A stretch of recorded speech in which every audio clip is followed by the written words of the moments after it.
for joining us here on The News at 5. I'm Mike C. And I'm Dawn Baker. We start with the very latest on the Murdaugh murder trial, where you're looking at a live shot from inside the courtroom as the prosecution continues to call witnesses to the witness stand. The courtroom is still packed with people, from media covering the trial to members of the public going to hear the gripping details of the case for themselves. At the center of the front of the room, we do have once prominent attorney Alec Murdaugh, who is accused of shooting his wife Maggie and son Paul at the family's home 2 summers ago. Right now, you're taking a look at live testimony from the stand. Low Country reporter Tyler Mannion recaps what he heard from the SLED investigator who started his testimony yesterday, finishing today with questions from the defense. Inside the Colleton County Courthouse behind me, Tuesday started similarly to how Monday ended, with SLED agent Croft on the stand. This time, though, being cross-examined by the defense. None of the shotguns that you brought yesterday, according to the ballistic report, your lab analysis, fired the shots that killed Paul, correct? I do not have the lab report in front of me.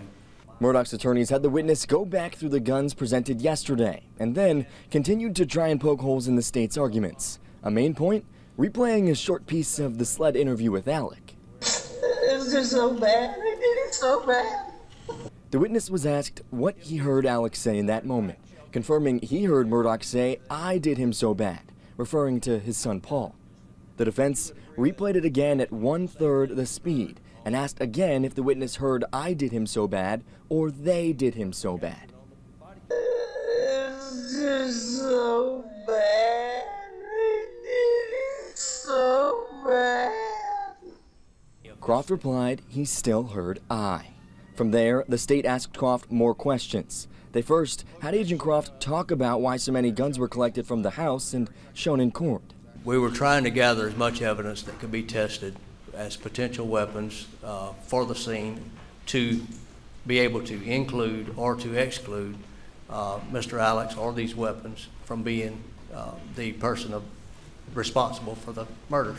At the end of their turn, Prosecutor Creighton Waters circled back to that second interview of Alec Murdaugh. Was Alec Murdaugh in custody at that interview? He was not, sir. Was that interview voluntary? It was, sir. Was that interview aggressive? It was not, sir.